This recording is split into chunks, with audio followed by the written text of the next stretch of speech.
Hop, endi 3 talik modul kelyapti. Bu ham xuddi shunday 2 talik modulda qanday yechish yo'limiz bo'lsa, yechish yo'limiz qanday edi? Interval yo'li edi. Interval yo'li. Interval yo'li. Bunda har birini 0 ga tenglaymiz. Ya'ni x - 3 ni 0 ga tenglaymiz. X teng 3. Keyingisi x plus 2 ni 0 ga tenglaymiz. X teng -2. X - 4 ni 0 ga tenglaymiz. X teng 4. Endi bular ildizlar har bir ildizni oraliqqa, ya'ni intervalga qo'yib yechib ko'ramiz. Yechamiz va ishoralarni qo'yamiz. Xo'p. Xo'p, -2, 3, 4 degan oraliqlar. Endi oraliqlarni tekshirib kelamiz. Musbat manfiysini birinchi chorak, ikkinchisi chorak emas, birinchi qism, ikkinchi qism, uchinchi va 4-chi. Endi birinchimiz -2 dan kichkina sonlar, ya'ni -2 dan kichkinalar necha bo'lishi mumkin? -4 bo'lishi mumkin. -4. -3 bo'lishi mumkin. -4 ni olib borib berilgan misolga qo'yamiz. Berilgan misolimiz qaysi edi? Mana tepada turibdi. -4 ni birinchi modulga olib borsangiz, -4 dan -3 ayirsangiz birinchisi manfiy chiqadi. Ikkinchisi -4 dan 2 ni qo'shsangiz manfiy chiqadi, -2 chiqadi. -4 dan -4 ayirsangiz -8 chiqadi, manfiy bo'ladi. Demak, birinchi choragimiz manfiy chiqar ekan. Buni misolda bir yo'la yechib ketamiz. Xo'p. Birinchi yechishimiz manfiy qo'yamiz. Hamma modulga manfiy qo'yib chiqamiz. -x 3 manfiy qo'yamiz. X plus 2 minus oldi minus ekan, minus ta'sir qilib plus bo'lib ketadi-da. X - 4 teng 3. Buni yechamiz shu tenglama yechish u yog'i. Bizda eng asosiy qilayotgan ishimiz interval yo'lidan ishorasini aniqlab olsak bo'ldi, modulda qanday chiqishini. Endi qavslar ochib chiqamiz. Yechib qo'yamiz. -x plus 3 -x plus -2 -2 plus x -4 teng 3. Xo'p, x'larimiz bitta x'imiz bilan bitta x qisqarar ekan, -x qoladi. Xo'p, 3 dan 2 ni ayirsangiz 1, 1 dan -4 ni ayirsangiz -3, u tomonga o'tsa -6. 6 bo'lib ketadi. Xo'p, -6 yu shunaqa 6. X'imiz demak minusni bu tomonga bo'lib o'ramiz, o'tkazib o'ramiz, -6. Javobimiz -6 chiqdi. Demak, bu qiymatimizni to'g'ri birinchi chorakka tushadimi, yo'qmi tekshirib ko'rishimiz kerak. Birinchi chorakka tushmasligini tekshirib ko'rishimiz kerak. Ya'ni -6 qayerda bor? Bu tomonda -6 bor ekan. Demak, oraliqni qabul qiladi. Demak, javobimizni olamiz. Endi keyingi ishimiz ikkinchi chorakka o'tamiz. Ikkinchisida 2 va 3 oraliq. 2 va 3 oraliqni ko'rishimiz kerak.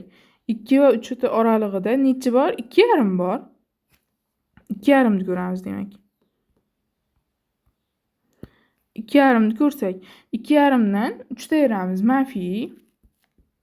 2,5 dan 3 ta ayirsangiz manfiy. 2,5 ga 2 ni qo'shsangiz musbat. Yo'q, to'xtang. Mana shu yerda bular kiradigan, demak 3 ta ham olishingiz mumkin javobga. 3 ta ham olishingiz mumkin. Xo'p, 3 ta olmaymiz, chunki buni orasidagi oraliqlarni ko'rib chiqishimiz kerak. 3lar, 2lar u qabul qilmaydi oraliq tekshirishga. Demak, 2 va 3 ta oralig'ini ko'ramiz, ya'ni 2,5 mavjud. 2,5 dan 3 ta ayirsangiz manfiy birinchisi, ikkinchisi 2,5 ga 2 ni qo'shsangiz musbat, uchinchisi 3-chi modul esa 2,5 dan 4 ayirsangiz manfiy son bo'ladi. Demak, minus plus minus qilib ochamiz ekan. Minus plus minus. Endi birinchisi minus ekan. Minus hozir.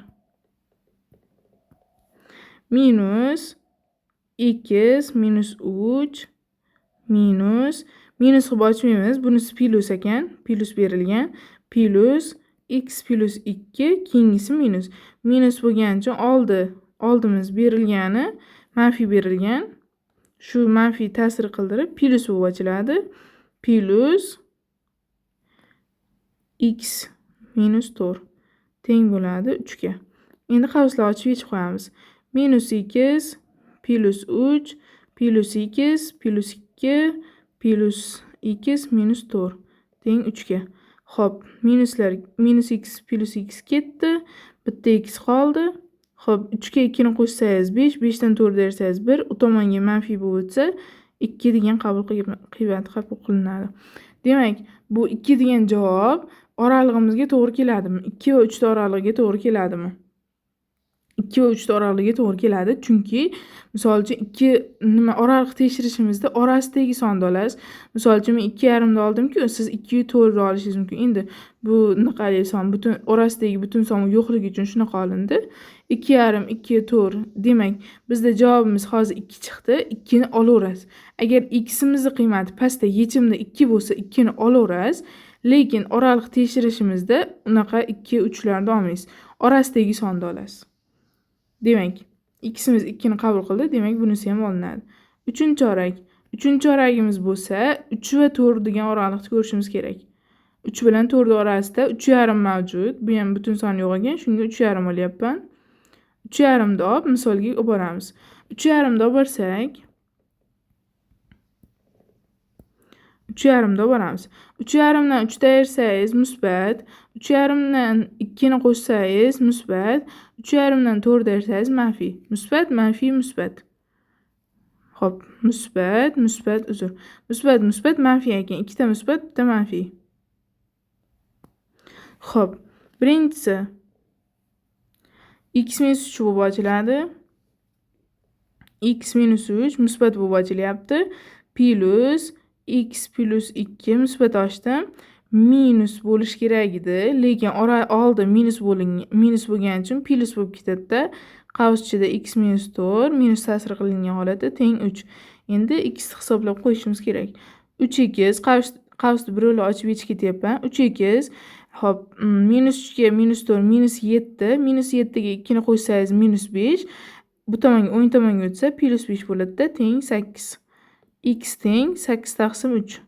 Bu degani 2 butun 3 dan 2 degan qiymat qabul qilinadi. Lekin bizda oralig'imiz 3 va 4 degan oraliq ko'rish kerak edi.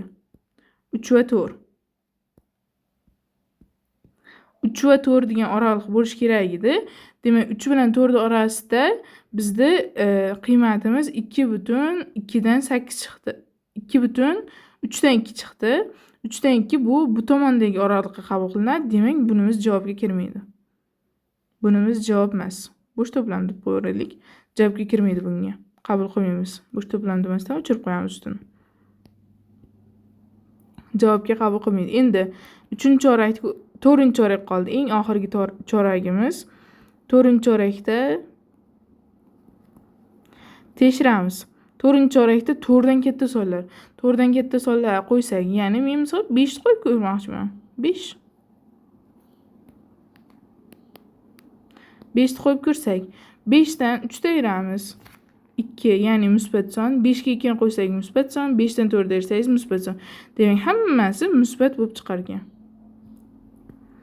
Musbat bo'lib chiqsa, x minus 2, x plus 2 plus x minus 3 plus emas bunisi. Oldida manfiy bo'lgani uchun o'zi manfiy, misolda o'zi manfiy. Minus x plus 4 teng 3 bo'ladi. Endi x'lar ketdi, shik. Xo'p, bitta x'imiz qoldi. Minus 3 minus 1, minus 1 oddiy 3, u tomonga o'tsak 0. 0 degan qiymat. Endi buni 0 da oraliqqa borib tekshiramiz.